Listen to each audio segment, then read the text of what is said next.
नमस्कार विद्यार्थियों, दुष्यंत विद्यापीठ की ऑनलाइन क्लास में आपका स्वागत है। हम कल पढ़ रहे थे कि राष्ट्रपति की आपातकालीन शक्तियाँ, कि राष्ट्रपति को 3 प्रकार की आपातकालीन शक्तियाँ प्राप्त थी, जिसमें पहला हमारा था राष्ट्रीय आपातकाल। कौन सा था? राष्ट्रीय आपातकाल उस समय दिया गया था, जिसमें अनुच्छेद 352 के तहत देश पर क्या हो जाए, युद्ध हो जाए देश में, 2 देशों में, भारत पाकिस्तान, भारत चीन, और यदि कोई दूसरा देश बाह्य आक्रमण कर दे कि भारत पर क्या कर दे, आक्रमण कर दे, चीन आक्रमण कर दे, भारत की स्थिति क्या हो जाए, कमज़ोर हो जाए, भारत पर संकट उत्पन्न हो जाए, या देश में क्या हो जाए, हथियारों के माध्यम से सशस्त्र विद्रोह शुरू हो जाए, क्रांति शुरू हो जाए, तो ऐसे संकट से बचने के लिए राष्ट्रपति के द्वारा राष्ट्रीय आपातकाल की घोषणा की जा सकती है। तो इस तरह हमारा कल था, पहला हो गया था राष्ट्रीय आपातकाल। अनुच्छेद कौन सा है? संविधान का अनुच्छेद 352 के तहत राष्ट्रपति देश में राष्ट्रीय आपातकाल की घोषणा कर सकता है। आज हमारी दूसरी शक्ति है, दूसरा आपातकाल है राज्यों का। पहले थी संपूर्ण राष्ट्र में, ठीक है। दूसरा है राज्यों में, 1 राज्य, 2 राज्य, 3 राज्य या अनेक राज्यों में। राज्यों का संवैधानिक तंत्र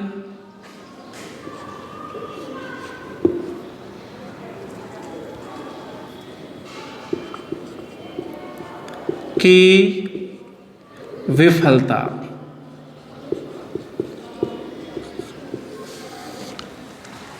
यह इसका दूसरा नाम है राष्ट्रपति शासन।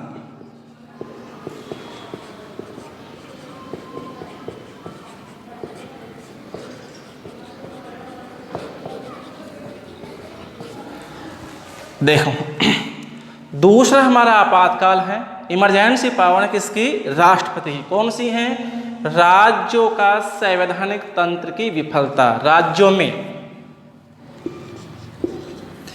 कि यदि एक राज्य में, 2 राज्यों में, अनेक राज्यों में क्या हो जाए, वहाँ की जो संवैधानिक तंत्र हैं, वहाँ की शासन व्यवस्था असफल हो जाए, वहाँ की सरकार संविधान के अनुसार कार्य नहीं करे, ठीक है, तो यह दूसरा नाम क्या है? राष्ट्रपति शासन।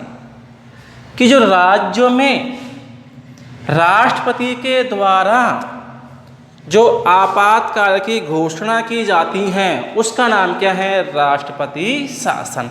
प्रश्न आए, मान लो 3 आपातकाल दे दे कि इनमें से किस आपातकाल का नाम क्या है? राष्ट्रपति शासन। तो वो कौन सा होगा? राज्यों में संवैधानिक तंत्र की विफलता या असफलता के कारण। अनुच्छेद कौन सा है? 356 के तहत राष्ट्रपति शासन लागू होता है। किस प्रकार लागू होता है? देखो, यदि, ठीक है, यदि किसी राज्य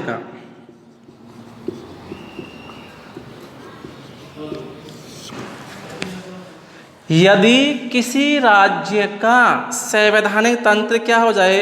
असफल हो जाए। संवैधानिक तंत्र का मतलब है कि वहाँ की सरकार संविधान के अनुसार, किसके अनुसार? संविधान के अनुसार कार्य नहीं कर रही हैं, तो उसे कहते हैं संवैधानिक तंत्र की विफलता या असफलता। यदि किसी राज्य की सरकार संविधान के अनुसार कार्य नहीं कर रही हैं और वहाँ संवैधानिक तंत्र असफल,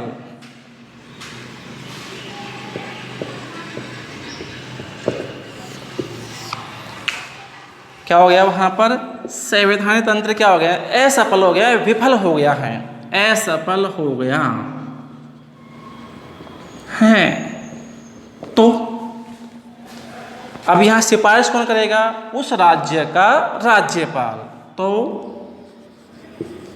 उस राज्य के राज्यपाल की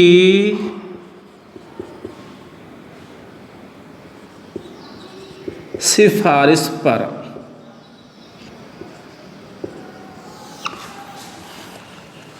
यदि किसी राज्य की सरकार संविधान के अनुसार कार्य नहीं कर रही, अपनी मनमर्जी कर रही है, जनता पर अत्याचार कर रही हैं, लोक कल्याण कार्य नहीं कर रही हैं, या वहाँ का संवैधानिक तंत्र क्या हो गया है? असफल हो गया है, तो उस राज्य का कौन? राज्यपाल सिफारिश करेगा। किसको? मंत्रिमंडल को। मंत्रिमंडल कौन सा? केंद्रीय मंत्रिमंडल या राष्ट्रपति को। उस राज्यपाल की सिफारिश पर, जो राज्यपाल मानो राजस्थान है, तो राजस्थान के जो राज्यपाल हैं वो सिफारिश कहाँ भेजेगा अपनी फाइल? भारत का जो मंत्रिमंडल है, केंद्रीय मंत्रिमंडल या राष्ट्रपति के पास में सिफारिश करेगा। मंत्रिमंडल उसको क्या करेगा? लागू करने की कोशिश करेगा। राष्ट्रपति ने हस्ताक्षर कर दिए, क्या लागू हो जाएगा? राजस्थान में राष्ट्रपति शासन लागू हो जाएगा। लेकिन इसे भी संसद में 2 महीनों में 2 माह में संसद का अनुमोदन आवश्यक है कि जो सिफारिश की है राज्यपाल ने, राष्ट्रपति ने हस्ताक्षर किए हैं, यदि इस सिफारिश पर संसद में दोनों सदन अलग अलग 2 माह के अंदर इसको पारित करते हैं तो राष्ट्रपति शासन लागू हो जाता है। तो राज्यपाल की सिफारिश पर अनुच्छेद कौन सा है? अनुच्छेद 356 है। अनुच्छेद 356 के तहत राष्ट्रपति उस राज्य में क्या लागू करेगा? राष्ट्रपति शासन लागू कर सकता है। तो इसका नाम क्या होगा? राष्ट्रपति शासन इसका नाम होगा। अनुच्छेद कौन सा है? 356। और इस सिफारिश को यह संसद में 2 माह के अंदर इसका अनुमोदन आवश्यक है।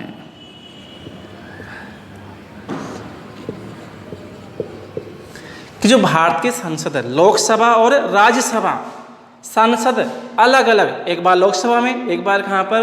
राज्यसभा में, दोनों में से क्या करेगा? अनुमोदन 2 माह के अंदर इसको पारित कर देगा।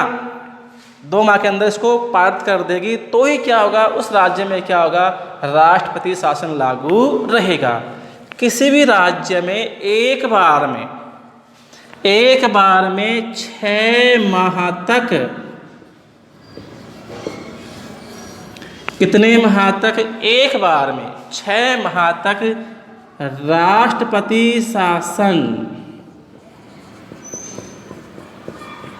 लागू किया जा सकता है। किसी भी राज्य में केवल एक बार में, यानी एक बार लागू होगा। कितने? 6 माह के तक, 6 महीने तक एक बार में लागू हो सकता है, और इसे 6 महीने बढ़ाया जा सकता है। लेकिन उसके लिए भी क्या होगी? संसद की अनुमति लेनी होगी। दोनों सदनों के द्वारा उसको आगे बढ़ाया जा सकता है। किसी भी राज्य में अधिकतम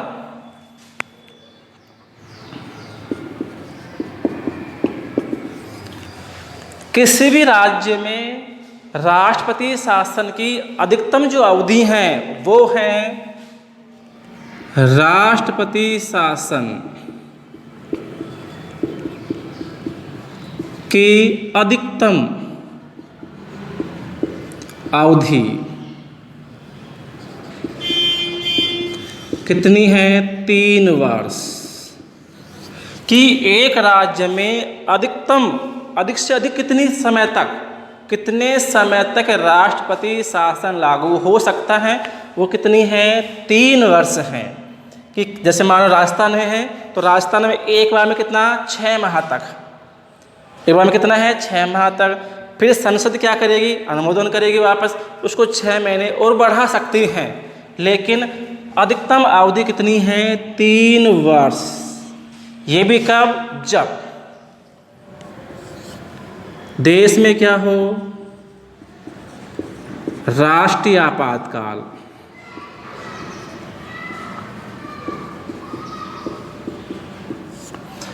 यदि देश में राष्ट्रीय आपातकाल लागू है, अनुच्छेद 352 लागू है, तो राज्यों में राष्ट्रपति शासन की अवधि को 3 वर्ष तक बढ़ाया जा सकता है। दूसरा, चुनाव आयोग भारत का जो चुनाव आयोग है, इलेक्शन कमीशन है, घोषणा कर दे कि इस राज्य में चुनाव करवाना संभव नहीं है, 1 वर्ष में 2 वर्ष में क्या है, चुनाव करवाना संभव नहीं है, तो भी राष्ट्रपति शासन की अवधि को 3 वर्ष तक बढ़ाया जा सकता है। लास्ट कितनी है, 3 वर्ष, और 3 वर्ष के अंदर अंदर चुनाव करवाने आवश्यक हैं।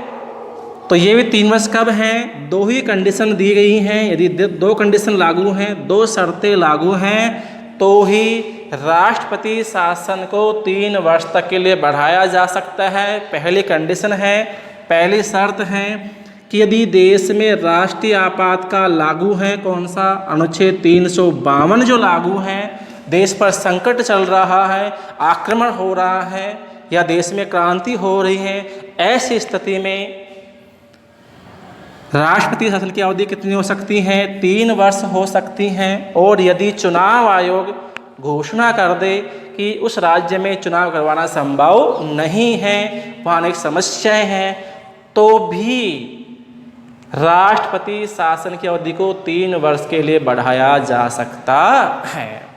इस तरह ये है राष्ट्रपति शासन। अनुच्छेद 356 के तहत किसी एक राज्य में, 2 राज्यों में यदि वहाँ की सरकार है संविधान के अनुसार कार्य नहीं कर रहे, वहाँ का संविधान तंत्र क्या हो जाए, विफल हो जाए, असफल हो जाए, तो वहाँ का जो राज्यपाल है, राज्यपाल की सिफारिश पर अनुच्छेद 356 के तहत राष्ट्रपति के द्वारा उस राज्य में राष्ट्रपति शासन लागू किया जा सकता है। इस सिफारिश को संसद में 2 माह के अंदर अंदर पारित करवाना आवश्यक है। यदि पारित नहीं करवाई तो राष्ट्रपति शासन लागू नहीं रहेगा, समाप्त हो जाएगा। और किसी भी राज्य में एक बार में राष्ट्रपति शासन की अवधि कितनी है, 6 माह है, इसको 6 माह और बढ़ाया जा सकता है। उसके लिए भी संसद के अनुमोदन की आवश्यकता होगी। और विशेष परिस्थितियाँ, 2 परिस्थितियाँ दी गई हैं, जिसमें किसी भी राज्य में जो राष्ट्रपति शासन अवधि है उसकी अवधि को 3 वर्ष तक बढ़ाया जा सकता है। पहली अवधि, देश में राष्ट्रीय आपातकाल लागू हो, क्या लागू हो, राष्ट्रीय आपातकाल, और चुनाव आयोग कह दे कि राज्य में क्या है, चुनाव करवाना इम्पॉसिबल, तो भी क्या है, राष्ट्रपति शासन की अवधि को 3 वर्ष तक बढ़ाया जा सकता है। ये विशेष है, ध्यान रखना इसका। तीसरा हमारा आपातकाल है।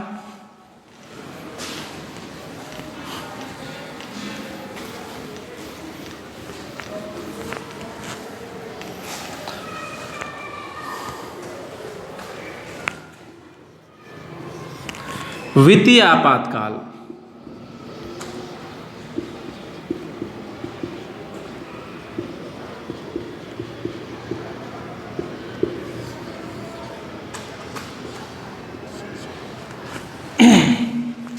वित्तीय आपातकाल, वित्त का मतलब है आर्थिक स्थिति वाला। अनुच्छेद 360, कौन सा है, 360, कि यदि, देखो वित्त का मतलब क्या है, आर्थिक स्थिति, ठीक है, कि यदि राष्ट्रपति को आभास हो जाए, यदि राष्ट्रपति को आभास हो जाए कि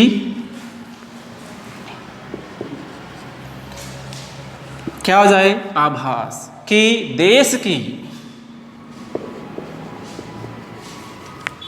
आर्थिक स्थिति, वित्तीय स्थिति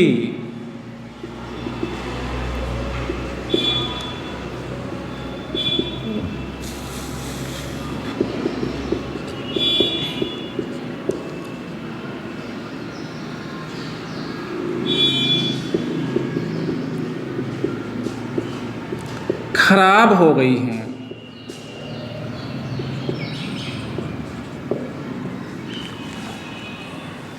यदि राष्ट्रपति को आभास हो जाए कि देश की आर्थिक स्थिति, वित्तीय स्थिति क्या हो गई है, खराब हो गई है, कि देश की जो अर्थव्यवस्था है उस पर संकट उत्पन्न हो गया है, देश की जो जीडीपी है वो बहुत गिर गई है, मुद्रास्फीति क्या हो गई है, बढ़ गई है। यदि आर्थिक संकट उत्पन्न हो जाए तो ऐसी स्थिति में राष्ट्रपति अनुच्छेद 360 के तहत वित्तीय आपातकाल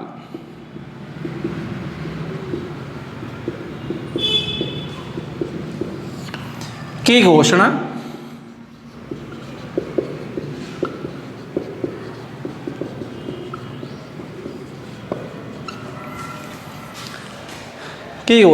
कर सकता है। और ऐसी स्थिति में है अनेक जो बड़े बड़े अधिकारी वर्ग हैं, न्यायाधीश हैं, उनके वेतन में भी कटौती की जा सकती है। कैसे, देखो कि राष्ट्रपति को आभास हो जाए कि देश की जो अर्थव्यवस्था है, आर्थिक स्थिति है, उस पर संकट उत्पन्न हो गया है, गरीबी बढ़ गई है, बेरोजगारी बढ़ रही है, लूटमार हो रही है, स्थिति पर काबू नहीं पाया गया है, तो ऐसी स्थिति में राष्ट्रपति के द्वारा अनुच्छेद 360 के तहत वित्तीय आपातकाल, आर्थिक इमरजेंसी, आर्थिक आपातकाल की घोषणा की जा सकती है। और भारत में अब तक इसके तहत आपातकाल अभी तक लागू नहीं हुआ है। ठीक है, अभी तक वित्तीय आपातकाल भारत में लागू नहीं हुआ है क्योंकि भारत में अभी तक आर्थिक स्थिति खराब नहीं हुई है। तो ये हमारी क्या थी कि राष्ट्रपति की 3 आपातकालीन कितनी हैं, 3 प्रकार की क्या हैं आपातकालीन शक्तियाँ दी गई थी। पहले दी गई थी कि राष्ट्रीय आपातकाल, उसके संदर्भ में अनुच्छेद 352 के तहत यदि देश पर राष्ट्रपति को आभास हो जाए कि देश के किसी भी भाग पर, संपूर्ण देश पर किसी भी कारण से, अब कारण कौन सा, युद्ध हो जाए, बाह्य आक्रमण हो जाए, कोई दूसरा देश क्या कर दे, आक्रमण कर दे, या देश में सशस्त्र विद्रोह हो जाए, हथियारों के माध्यम से क्या हो जाए, क्रांति शुरू हो जाए, ऐसी स्थिति में अनुच्छेद 352 के तहत राष्ट्रीय आपातकाल की घोषणा की जा सकती है। भारत में अब तक राष्ट्रीय आपातकाल 3 बार लागू हो चुका है। पहला 1962 में चीन ने भारत पर आक्रमण किया, दूसरा 1971-72 में पाकिस्तान ने भारत पर आक्रमण किया, और तीसरा 25 जून 1975 को प्रधानमंत्री इंदिरा गांधी के द्वारा राष्ट्रीय आपातकाल लागू किया गया। उसका रीज़न क्या था, आंतरिक अशांति के आधार पर आपातकाल लागू हुआ। दूसरा है राज्यों का संवैधानिक तंत्र की असफलता के कारण या राष्ट्रपति शासन की अनुच्छेद 356 में दिया गया है कि यदि किसी भी राज्य का संवैधानिक तंत्र क्या हो जाए, असफल हो जाए, विफल हो जाए, वहाँ की सरकार संविधान के अनुसार कार्य नहीं करे, तो उस राज्य उस राज्य के राज्यपाल की सिफारिश पर राष्ट्रपति शासन लागू किया जा सकता है, जिसकी घोषणा के 2 माह के अंदर संसद का अनुमोदन आवश्यक है, और इसको एक बार में 6 माह के लिए लागू हो सकता है। विशेष परिस्थितियों में उसे 3 वर्ष तक बढ़ाया जा सकता है। विशेष परिस्थितियाँ कौन सी थी यदि देश में क्या हो, राष्ट्रीय आपातकाल लागू हो, या दूसरा चुनाव आयोग घोषणा कर दे कि राज्य में क्या है, राष्ट्रपति शासन को राज्य में चुनाव करवाना संभव नहीं है। तीसरा हमारा था द्वितीय आपातकाल अनुच्छेद 360 के द्वारा कि यदि राष्ट्रपति को आभास हो जाए कि देश की आर्थिक स्थिति खराब हो गई है, देश पर आर्थिक संकट उत्पन्न हो गया है, तो 360 के तहत द्वितीय आपातकाल लागू किया जा सकता है। ठीक है, अगला टॉपिक हमारा है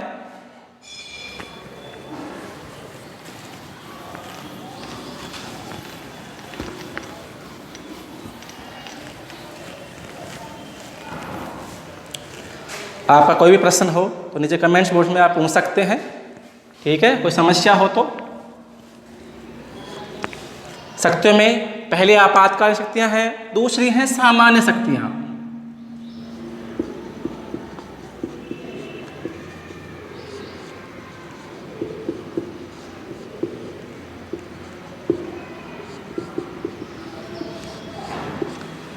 दूसरी कौन सी हैं, सामान्य शक्तियां। अब सामान्य में पहली हमारी है कार्यपालिका शक्ति।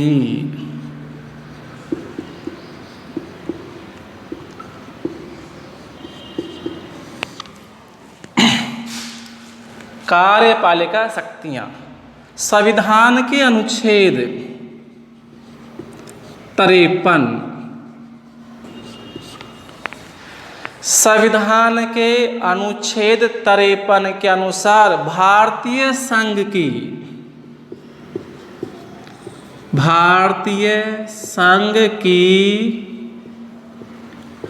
कार्यपालिका शक्तियां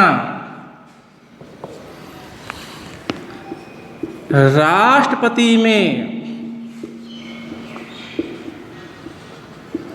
निहित होंगी।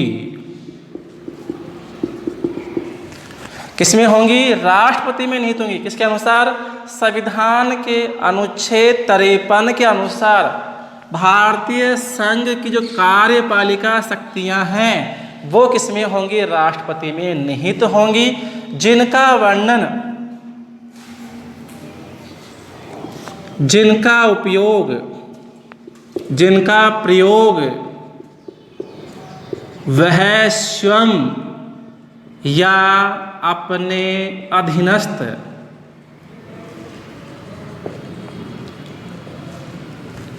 अधिकारियों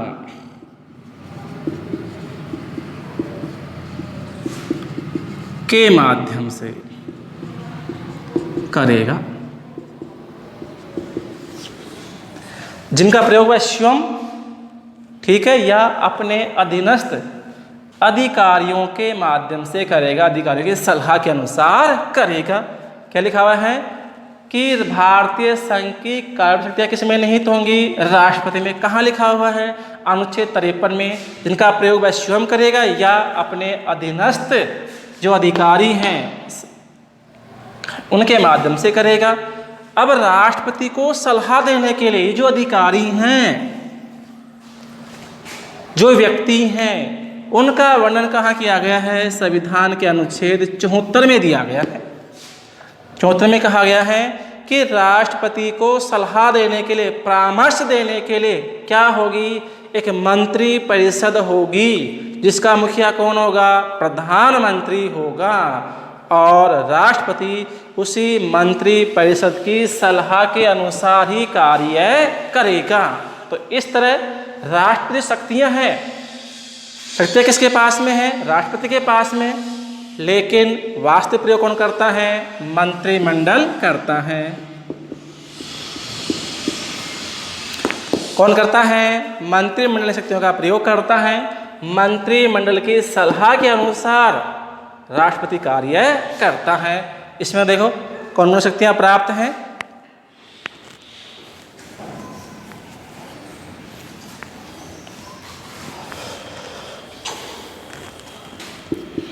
पहली शक्ति है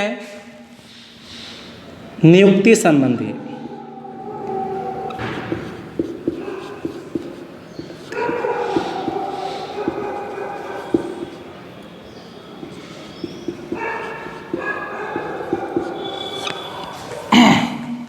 नियुक्ति संबंधी शक्तियाँ। भारत का जो राष्ट्रपति है अनेक लोगों की नियुक्ति करता है, अनेक पदों पर नियुक्ति करता है। जैसे भारत के प्रधानमंत्री की नियुक्ति कौन करता है? भारत का राष्ट्रपति। प्रधानमंत्री की सलाह पर मंत्रिपरिषद के सदस्यों की,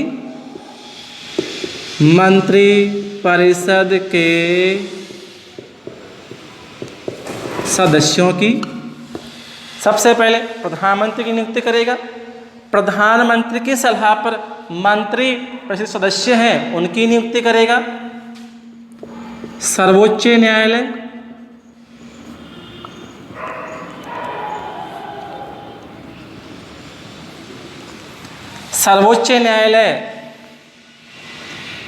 और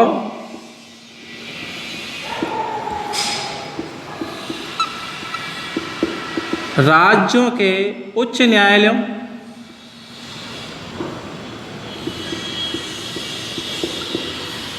के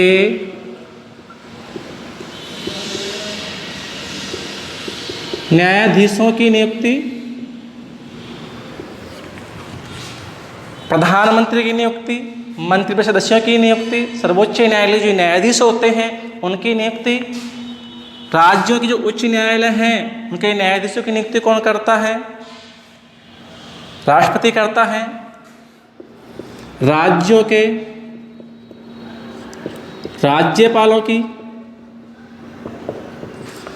नियुक्ति कौन करता है? राष्ट्रपति करता है।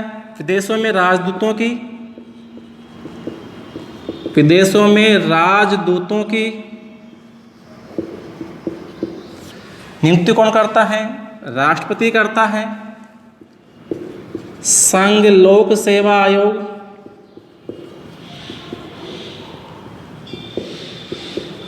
के अध्यक्ष की नियुक्ति कौन करता है? भारत का राष्ट्रपति करता है। चुनाव आयोग, वित्त आयोग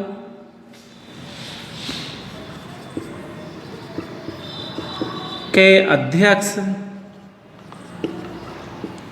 एवं अन्य सदस्यों की नियुक्ति कौन करता है? भारत का राष्ट्रपति। अनेक पदाधिकारी, अनेक पद हैं जिनकी नियुक्ति कौन करता है? भारत का राष्ट्रपति है। तो पहले कौन सी है? नियुक्ति संबंधी शक्तियां। प्रधानमंत्री की नियुक्ति, प्रधानमंत्री की सिफारिश पर मंत्रिपरिषद सदस्य की नियुक्ति, सर्वोच्च न्यायालय, राज्यों के उच्च न्यायालय के न्यायाधीशों की नियुक्ति कौन करता है? भारत का राष्ट्रपति करता है। राज्य में जो राज्यपाल होते हैं उनकी नियुक्ति भी कौन करता है? भारत का राष्ट्रपति करता है। विदेशों में राजदूत होते हैं उनकी नियुक्ति कौन करता है? भारत का राष्ट्रपति करता है। संघ लोक सेवा आयोग के अध्यक्ष हैं, चुनाव आयोग हैं, वित्त आयोग के जो अध्यक्ष हैं उनकी नियुक्ति कौन करता है? भारत का राष्ट्रपति करता है। इस प्रकार ये नियुक्ति संबंधी क्या है? शक्तियाँ दी गई हैं। यानी जो अधिकारी हैं उनकी नियुक्ति करता है। दूसरी इसमें है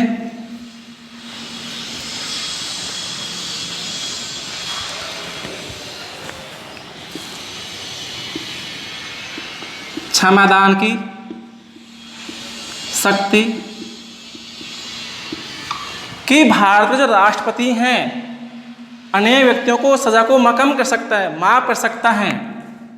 संविधान का अनुच्छेद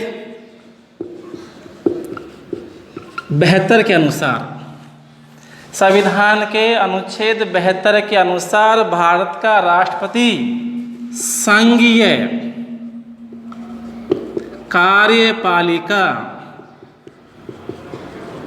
की संघ की कार्यपालिका है, इसके तहत सजा पाए गए व्यक्तियों की सजा को कम कर सकता है, माफ कर सकता है, उनको रिहा कर सकता है। किसी को फांसी सजा मिली हुई उसे भी कम कर सकता है, सजा को बदल सकता है या माफ कर सकता है। तो कौन सी हो गई है? समाधान की शक्ति। तीसरी है सेनाओं का सेनापति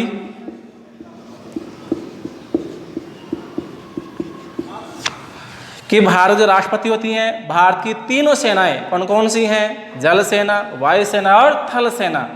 उन तीनों सेनाओं में क्या होता है, सेनापति होता है, लेकिन इस शक्ति का प्रयोग वो संविधान के अनुसार करता है। और चौथी आखिरी है सूचना प्राप्त करने की शक्ति।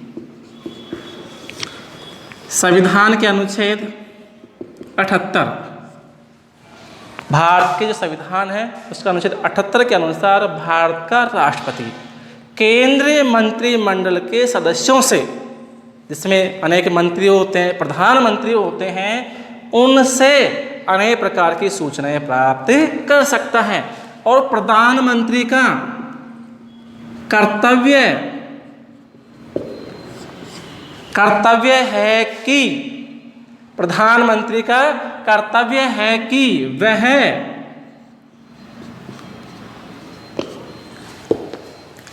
वह राष्ट्रपति द्वारा मांगी गई सूचनाएं उसे उपलब्ध करवाए। तो इस प्रकार जो भारत का राष्ट्रपति है उसे अनेक कार्यपालिक शक्तियां क्या हैं, प्राप्त हैं। पहले कौन सी थी, नियुक्ति संबंधी है, दूसरी क्षमादान की शक्ति है, और तीसरी तीनों सेनाओं का सेनापति होता है, कौन होता है, राष्ट्रपति है, और चौथी है सूचना प्राप्त करने की शक्ति। इस तरह राष्ट्रपति की जो सामान्य शक्तियों में पहले कौन सी हो गई है, कार्यपालिक शक्तियां समाप्त हो गई हैं। बाकी कल। थैंक्स, आज के लिए काफ़ी।